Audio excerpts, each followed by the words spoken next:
Ang gitnang silangan ay kasalukuyang dumaranas ng matinding kaguluhan na hindi pa nakikita sa loob ng maraming dekada. Nagsimula ang lahat sa mga pag-atake noong October 7, 2023 laban sa Israel, at ang tuloy-tuloy na paglala ng sitwasyon ay nagiging mas mukhang bahagi ng bagong kabanata sa kasaysayan ng rehiyon kaysa isang pansamantalang krisis. Sa loob ng maraming taon, pinanatili ng Russia ang distansya nito mula sa mga kaganapan sa gitnang silangan. Pinapanatili ang mga bukas na komunikasyon sa lahat ng partido. Gayunpaman, ang bagong realidad pagkatapos ng October 7 ay lalong nagpapahirap sa Russia na magpatuloy sa ganitong estratehiya. Ang lubos na pagsalakay ng Russia sa Ukraine ay nagdulot sa Moscow na humanap ng mas malakas na ugnayan sa Iran, na nagdudulot ng matinding pag-aalala sa Estados Unidos at Israel. Ang alalahaning ito ay pinalala ng komprontasyon sa pagitan ng Estados Unidos at Russia na nagtutulak sa Moscow na mas lumapit sa Tehran, kahit pa nais ng Russia na magpatuloy sa balanseng papel nito sa gitnang silangan. Naniniwala ang mga rehiyonal na kapangyarihan na pumili na ito ng panig at gagawa sila ng kaukulang aksyon. Lumalim ang ugnayan ng Moscow at Tehran mula nang magsimula ang digmaan sa Ukraine. Sa mga opisyal na pahayag, kadalasan nang pumapanig ang Russia sa Iran laban sa Israel at sa Syria, nagtutulungan ang dalawang bansa upang puwersahin ang Estados Unidos. Sa kabila nito, hindi nagmamadali ang Russia na iwan ang dating papel nito bilang tagapamagitan. Patuloy pa rin itong nakikipag-usap sa iba pang mga bansa, kabilang na ang Israel, bilang paraan upang iwasan ang posibleng ganti tulad ng pagpapadala ng armas ng Israel sa Ukraine. Bagaman hindi nagpaplano ang Russia at Iran na pumasok sa ganap na alyansang militar, matagumpay na nagamit ng Moscow ang mga kagamitan at teknolohiya ng Iran sa Ukraine. Dahil dito, tinitingnan ng Moscow ang posibilidad ng pagbebenta ng makabagong kagamitang militar sa Tehran at nagiging interesado ang Iran sa kung anong maiaalok ng Russia. Ang pinakabagong mga impormasyon ay nagpapakita na seryoso nang iniisip ng Kremlin ang posibilidad na mag-supply ng armas hindi lamang sa Iran, kundi pati na rin sa mga pro-Iran na grupo na maaaring gamitin ang mga ito laban sa puwersa ng Estados Unidos. Kailan lang, ayon sa mga reports, ang isang pag-uusap ay naganap sa pagitan ng Russia at Iran matapos ang pagkamatay ni Ismail Haniyeh, leader ng Hamas, na pinaniniwala ang pinatay ng Israel. Nagpadala si Vladimir Putin ng mensahe kay Ayatollah Ali Khamenei, ang supreme leader ng Iran, na humihiling ng mahinahong tugon sa pinaghihinalaang pagpatay kay Haniyeh. Ayon kay Putin, nauunawaan niya ang pangangailangan para sa paghihiganti, ngunit hiniling niya sa Iran na huwag targetin ang mga sibilyan ng Israel. Ang mensaheng ito ay ipinahayag sa pamamagitan ni Sergei Shoigu, na bumisita sa Iran at nakipagpulong sa bagong pangulo ng Iran, si Masoud Pezeshkian, pati na rin sa iba pang matataas na opisyal ng Iran. Ang mga pulong na ito ay isinagawa habang tinitimbang ng Iran ang magiging paghihiganti nito sa pagpatay kay Haniyeh. Bagamat walang opisyal na pahayag mula sa Iran o Russia hinggil sa mga pag-uusap na ito, iniulat ng isang ahensyang kontrolado ng Estado ng Russia na tinalakay ni Shoigu ang insidente ng pagpatay kay Haniyeh at ang posibleng tugon ng Iran. Nagbigay babala din ang mga reports na ang gitnang silangan ay nasa bingit na ng matinding gera. Ang Russia at Iran ay higit na pinatatag ang kanilang ugnayan mula nang magsimula ang digmaan ng Russia sa Ukraine, at sa loob ng ilang buwan ay naghahanda na silang pirmahan ang isang malawakang kasunduan ng kooperasyon. Ayon sa mga ulat, pinilit din ng Tehran ang Moscow na magpadala ng mga fighter jets, isang mahalagang bahagi ng kanilang lumalalim na ugnayang militar, kung saan ang Iran ay nagbigay ng maraming drones sa Russia. Maraming tao ang nagpahayag ng kanilang pagkondena kay Putin bilang isang hipokrito matapos niyang himukin ang Iran na huwag atakihin ang mga sibilyan dahil ang sarili niyang hukbong militar ay patuloy na nagsasagawa ng mga pag-atake laban sa mga sibilyan sa Ukraine mula nang magsimula ang kanilang paglusob sa bansa noong 2022. Ang ganitong pahayag mula kay Putin ay nagdulot ng malawakang kritisismo dahil walang kredibilidad na magpayo si Putin tungkol sa proteksyon ng mga sibilyan habang ang kanyang sariling militar ay patuloy na nagdudulot ng matinding pinsala sa mga sibilyan sa Ukraine. Sa dami ng ulat at ebidensya na nagpapakita ng mga pag-atake ng militar ng Russia sa mga civilian infrastructure sa Ukraine, marami ang nagtatanong kung paano magagawa ni Putin na magsalita tungkol sa pagpipigil ng karahasan laban sa mga sibilyan sa ibang bansa habang nagpapatuloy ang karahasan sa ilalim ng kanyang pamumuno. Ang mga kritiko ni Putin mula sa mga lider ng ibang bansa hanggang sa mga ordinaryong mamamayan ay nagpahayag ng kanilang pagkasuklam sa ganitong pagkukunwari. Para sa kanila, ang sinseridad ni Putin sa kanyang panawagan ay kaduda-duda, lalo na't hindi tugma ang kanyang mga salita sa mga aksyon ng kanyang militar. Ang ganitong klasing pagkilos ay naglalantad ng isang malinaw na double standards na nagpapakita ng kawalan ni Putin ng tunay na prinsipyo at pagpapahalaga sa buhay ng mga inosente. Kailan lang naglabas ang grupo ng Hamas ng opisyal na pahayag kung saan tinanggihan nila ang mga kondisyon para sa isang kasunduan sa pagpapalaya ng mga bihag at ceasefire na napag-usapan sa Doha noong Huwebes at Biyernes. Sinisi nila ang punong ministro ng Israel na si Benjamin Netanyahu sa paglalagay daw ng mga bagong hadlang sa mga usapan. Ayon sa mga ulat, sinabi ni Netanyahu sa mga miyembro ng kanyang gabinete noong Linggo na mababa ang kanyang pag-asa na magtagumpay ang kasunduan, lalo na't ang Israel ay nakikipagnegosasyon sa mga bansang tagapamagitan at hindi direktang sa Hamas na tumangging magpadala ng delegasyon para sa pinakahuling usapan. Ang pag-aalinlangan ni Netanyahu kasabay ng pagtanggi ng Hamas sa mga kondisyong na pag-usapan sa Doha ay tila sumasalungat sa mga ulat mula sa mga tagapamagitan na nagsasabing umuusad na ang negosasyon at malapit ng magtagumpay. Ayon sa mga reports, si Netanyahu ay magho-host kay Antony Blinken, ang kalihim ng Estado ng Estados Unidos. Matapos ang kanilang pulong, lilipad si Blinken papuntang Cairo, kung saan nagpapatuloy ang mga usapan para sa kasunduan. Nabanggit ng Amerika na plano nilang magsagawa ng pangalawang summit sa katapusan ng linggo at umaasa na maisasara na ang kasunduan sa pagtatapos ng linggo.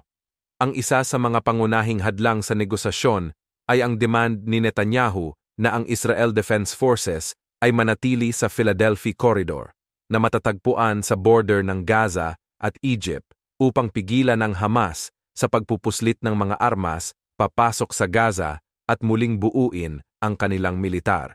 Hindi nakasaad ang demand na ito sa proposal ng Israel noong May 27 para sa pagpapalaya ng mga bihag na nagsilbing batayan ng mga kasunod na usapan at tinanggihan ito ng Hamas.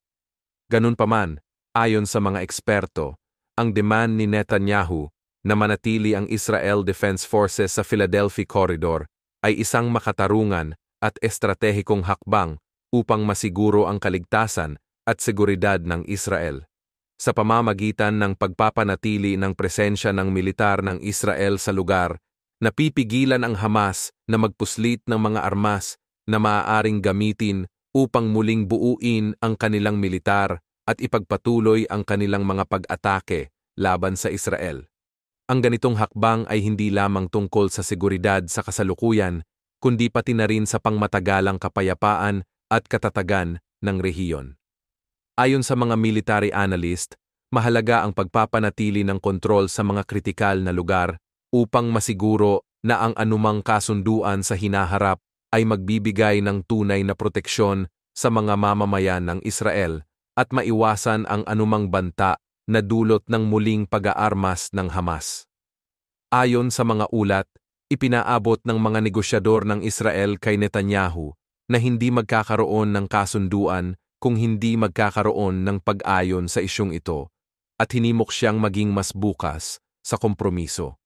Subalit, tumugon si Netanyahu na hanggat naninindigan ang Hamas sa ganap na pag-alis ng militar ng Israel mula sa Philadelphia Corridor, walang kasunduang mangyayari. Sa kanilang pahayag noong Linggo ng gabi, inakusahan ng Hamas si Netanyahu na naglalagay ng mga bagong kondisyon at demand upang hadlangan ang mga usapan at pahabain ang digmaan sa Gaza. Noong Biyernes, nagbabala ang isang opisyal ng Estados Unidos na haharapin ng Iran ang matinding mga kahihinatnan at maaaring masira ang kasalukuyang momentum patungo sa ceasefire sa Gaza kung aatakihin nito ang Israel bilang tugon sa pagpatay sa isang mataas na opisyal ng Hamas.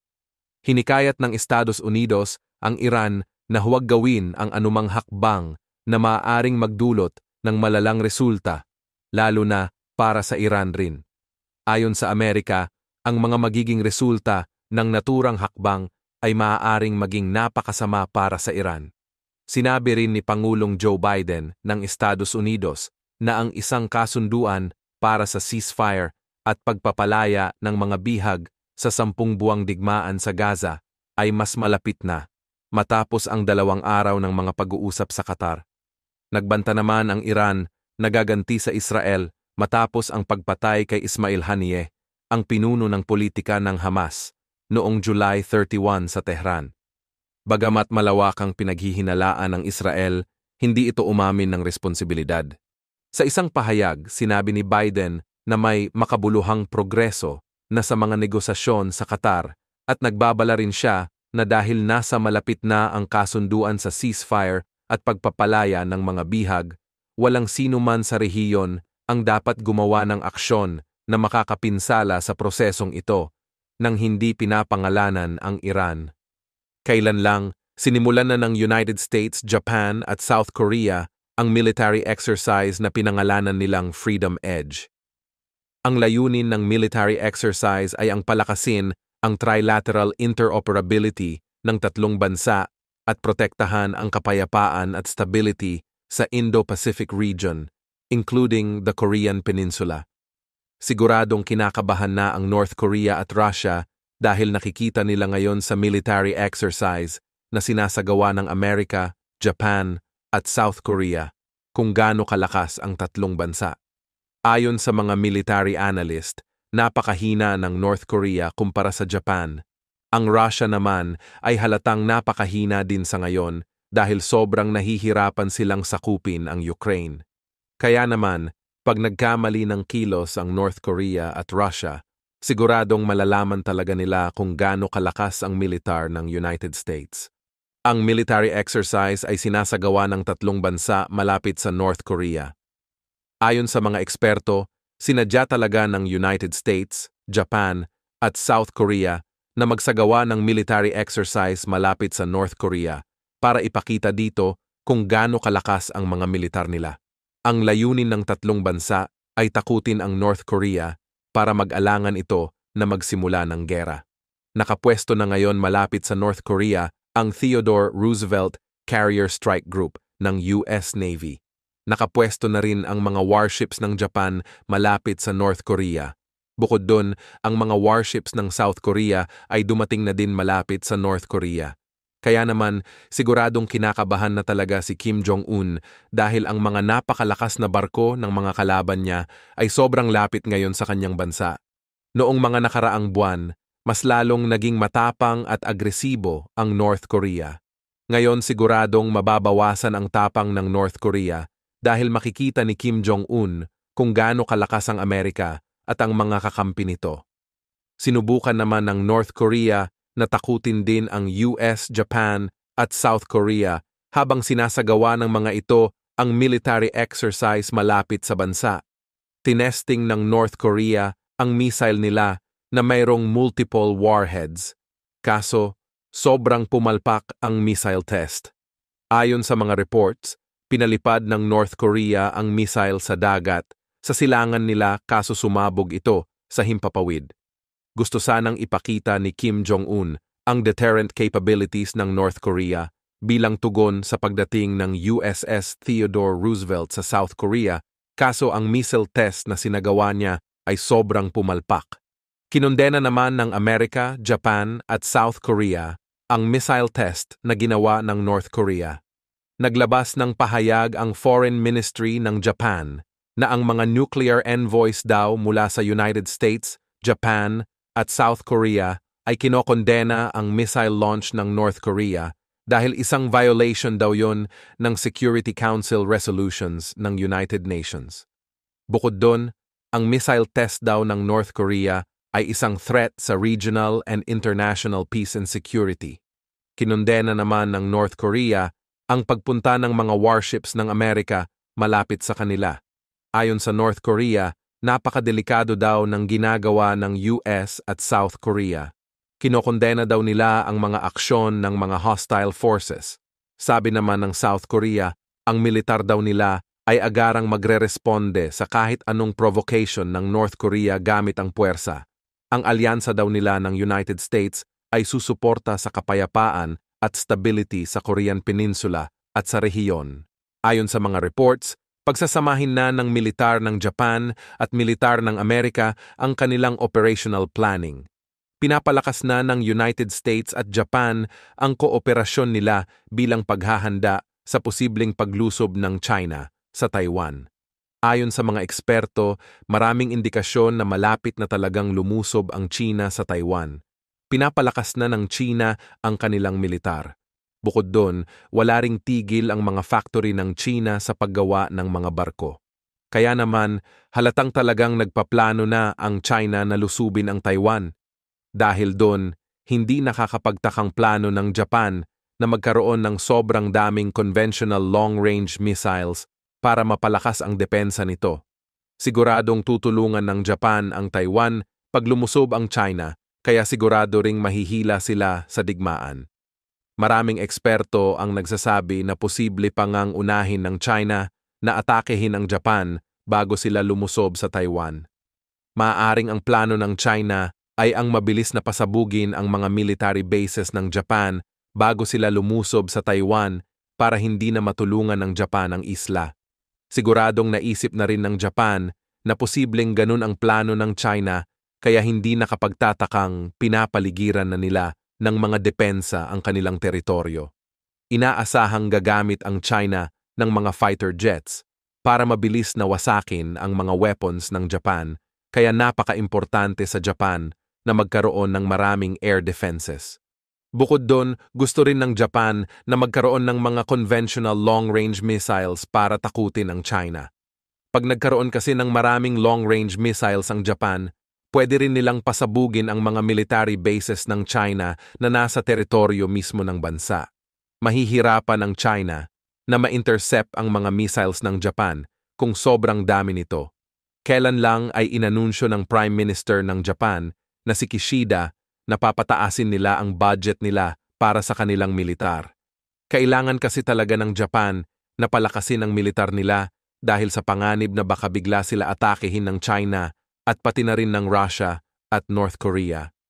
Ayon sa mga reports, may plano si Putin na pahinain ang coalition diplomacy ng Amerika at ng mga kaalyado nito sa Indo-Pacific. Napipikon din si Putin sa Japan dahil sa matinding suporta ng bansa para sa Ukraine. Bukod doon, kailan lang ay sinabi ni Kishida na ang aggression daw ng Russia laban sa Ukraine ay isang challenge sa global order at hindi lang problema ng Europe. Pinapahiwatig ng Japan na dapat ay tulungan ng mas marami pang bansa ang Ukraine. Kaya naman, hindi nakakapagtakang nagagalit talaga si Putin sa Japan. Nagiging mas madalas ang military activities ng Russia malapit sa northern waters ng Japan. Isa yung indikasyon na talagang napipikon si Putin sa bansa.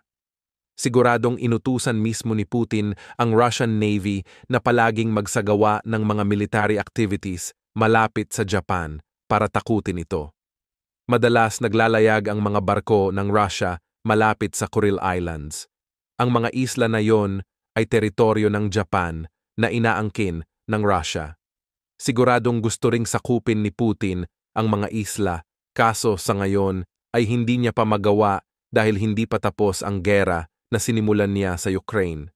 Ganunpaman, naniniwala ang mga eksperto na kailangan pa ring palakasin ng Japan ang depensa nila sa hilaga nila dahil posibleng lusubin ito ng Russia pag umatake na ang China. Kailan lang ay nagpataw ang Japan ng mga sanctions sa Russia. Dahil doon, pinahiwatig ng Russia na ang Japan ay isang bansa na kalaban nila. Napakataas tuloy ng tensyon sa pagitan ng Japan at Russia. Ayon sa mga military analyst, mayroong posibilidad na magsimula ang World War III sa pinagtatalunang teritoryo ng Russia at Japan, pero ang posibilidad na yon ay hindi masyadong mataas. Pero pag lumusob na ang China sa Taiwan, mataas ang tsansa na isa yun sa mga lugar kung saan magkakaroon ng matinding digmaan. Posible kasing lusubin din ng Russia ang Japan bilang suporta sa China. Mahihirapan kasi ang Japan na tulungan ang Taiwan kung nakikipaggera din ito sa Russia. Importante para sa Russia na masakop ng China ang Taiwan dahil malaki ang posibilidad na tumaas ang ekonomiya ng China pag nasakop nila ang isla. Sobrang kailangan ng Russia ang tulong ng China para ma-circumvent ang mga sanctions na pinataw sa kanila ng mga Western countries, kaya ang pagtaas ng ekonomiya ng China ay makakatulong din sa Russia. Ayon sa mga eksperto, sinusubukan ni Putin na i-destabilize ang Northeast Asia, kaya naman dapat daw ay tugunan ng United States, Japan at South Korea ang mga ginagawa ni Putin. Kailangan din daw na pagplanuhan na ng tatlong bansa kung ano ang gagawin nila pag nagkaroon ng sabay-sabay na krisis sa Asia-Pacific region. Ang isang halimbawa nun ay kung lulusob ang Russia sa Japan habang mayroong digmaan sa pagitan ng China at Taiwan. Naniniwala ang maraming eksperto na plano talaga ng North Korea at Russia na maghasik ng gulo sa Asia pag lumusob na ang China sa Taiwan. Pag ginawa kasi nila yon, madidistract ang Amerika at ang mga kakampi nito sa pagtulong sa Taiwan, kaya magiging mas madali para sa China na sakupin ang isla. Ayon sa mga eksperto, pag nagpaplano daw ang Amerika sa kung ano ang gagawin pag lumusob ang China sa Taiwan, kailangan daw talaga na ikonsidera rin nila kung ano ang gagawin ng Russia at North Korea. Ayon sa Japan, halos araw-araw daw na lumalapit ang mga barko at eroplano ng China sa teritoryo nila. Isa yung indikasyon na talagang mayroong balak ang China na lusubin ang Japan. May pinagtatalunan ding teritoryo ang dalawang bansa. Inaangkin kasi ng China mga isla na tinuturing ng mundo na teritoryo ng Japan. Ang mga isla na yon ay ang Senkaku Islands. Walang matinong basehan ang pagkiklaim ng China sa mga isla ng Japan pero inaangkin pa rin nila ang mga ito. Ayon sa mga eksperto, halatang naniniwala ang China na kahit walang legal basis ang mga territorial claims nila, pwede pa rin nilang ma-enforce ito sa pamamagitan ng kanilang militar. Tapos, mas lalo pa silang naging matapang na gawin yon mula nang lumusob ang Russia sa Ukraine. Maraming military analyst ang nagsasabing pinag-aaralan ng China ang gera sa pagitan ng Russia at Ukraine para siguraduhing hindi nila gagawin ang mga pagkakamali na ginawa ng militar ng Russia. Ayon sa mga eksperto, gusto ng China na masakop ng Russia ang Ukraine dahil isa yung patunay na kahit sa panahon ngayon ay pwede pa ring makuha ng isang bansa ang teritoryo ng isa pang bansa basta matatalo nila ito sa digmaan. Kaya naman, hindi nakakapagtakang tinutulungan talaga ng China ang Russia sa gera nito. Nagpapadala ang China ng materyales sa Russia na kailangan nila para gumawa ng mga weapons. Sa katotohanan, maraming eksperto ang nagsasabi na kung hindi tinutulungan ng China ang Russia, hindi na ito makakapagsagawa ng mga opensiba sa Ukraine. Kaya naman, napakalaki talaga ng naitutulong ng China sa Russia. Kailan lang ay nag-warning ang Amerika at ang mga kakampi nito sa China na tigilan na ang pagsuporta sa Russia dahil kung hindi, papatawan daw nila ang China ng napakaraming sanctions. Delikado rin para sa China na mapatawan ng maraming sanctions dahil posibleng mas lalong humina ang bumabagsak nilang ekonomiya.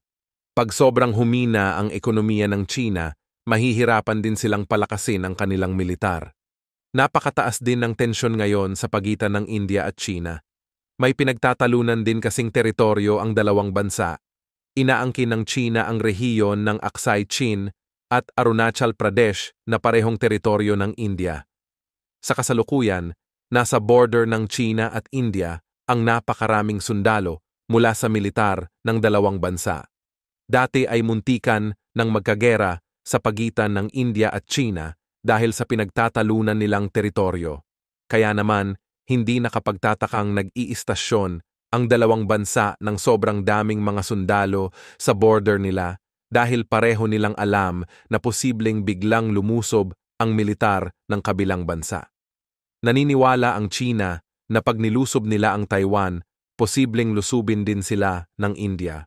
Sigurado kasing itutuon ng China ang karamihan ng mga puwersa nila sa pagsakop sa Taiwan, kaya yon ang perpektong oras para sa India na magpadala ng sandamakmak na sundalo sa mga rehiyon na inaangkin ng China para masecure nila ang kontrol sa mga ito. Ang India naman ay alam din na kailangan nila ng napakaraming sundalo para mabantayan ang border nila laban sa mga posibleng incursions ng militar ng China. Sa sobrang dami ng sundalo sa kahabaan ng border ng India at China, napakataas ng posibilidad na sumiklab ang digmaan sa pagitan ng dalawang bansa. Isang pagkakamali lang kasi ng China ay pwedeng magkaroon ng isang matinding sagupaan na posibleng humantong sa isang all-out war. Naniniwala ang maraming eksperto na posibleng mauna pang magkaroon ng gera sa pagitan ng India at China kesa sa paglusob ng China sa Taiwan.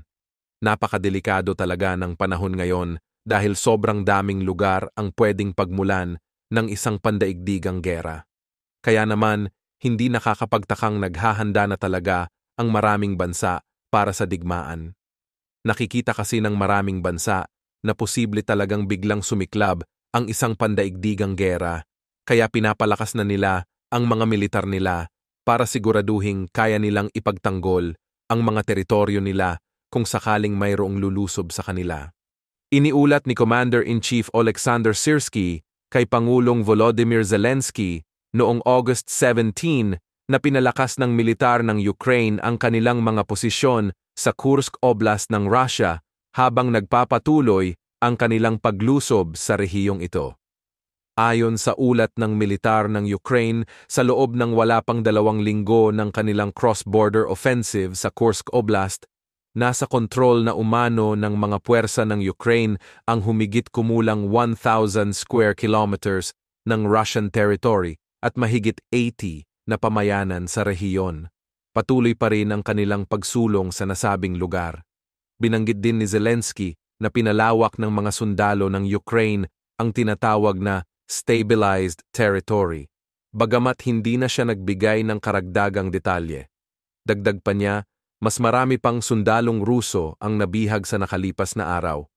Pinasalamatan niya ang mga sundalo at komander ng Ukraine na bumihag ng mga sundalo ng Russia na aniyay naglalapit sa pagpapalaya ng mga sundalo at sibilyang Ukrainian na hawak ng Russia. Ayon sa Ukraine, hindi layo ng kanilang operasyon na sakupin ang teritoryo ng Russia, kundi protektahan ang mga buhay ng mga Ukrainian sa pamamagitan ng pagpigil sa mga cross-border attack at pag-divert sa mga reinforcement ng Russia. Ganunpaman, maraming eksperto na naniniwalang posibleng plano talaga ng Ukraine na sakupin ang teritoryo, pero ayaw lang nilang ipaalam sa Russia ang kanilang strategy. Sa kabila ng mga ulat na inililipat ng Russia ang ilan sa kanilang puwersa patungo sa Kursk Oblast, iniulat ng mga sundalong Ukrainian sa silangan ng Ukraine na nananatiling maselan ang sitwasyon doon habang patuloy ang pagsulong ng Moscow malapit sa 2 sektor sa silangan. Ipinahayag ni Zelensky na nagsagawa ng 12-dosenang pag-atake ang mga sundalo ng Russia sa mga posisyon ng Ukraine sa 2 sektor na ito sa nakalipas na araw. Ipinahayag din niya na ginagawa ng kanilang mga sundalo at unit ang lahat upang talunin ang mga mananakop at pigilan ang mga pag-atake, at tiniyak niya na ang sitwasyon ay under control. Noong August 13, inihayag ni Pangulong Joe Biden ng Estados Unidos na ang opensiba ng Ukraine sa Kursk Oblast ng Russia ay nagdulot ng malaking hamon sa presidente ng Russia na si Vladimir Putin. Ayon kay Biden, ang biglaang pagsalakay ng Ukraine na nagsimula noong August 6 ay lumikha ng isang mabigat na sitwasyon para kay Putin. Ipinahayag din ni Biden na ang Amerika ay nasa patuloy na komunikasyon sa Ukraine mula nang magsimula ang operasyon.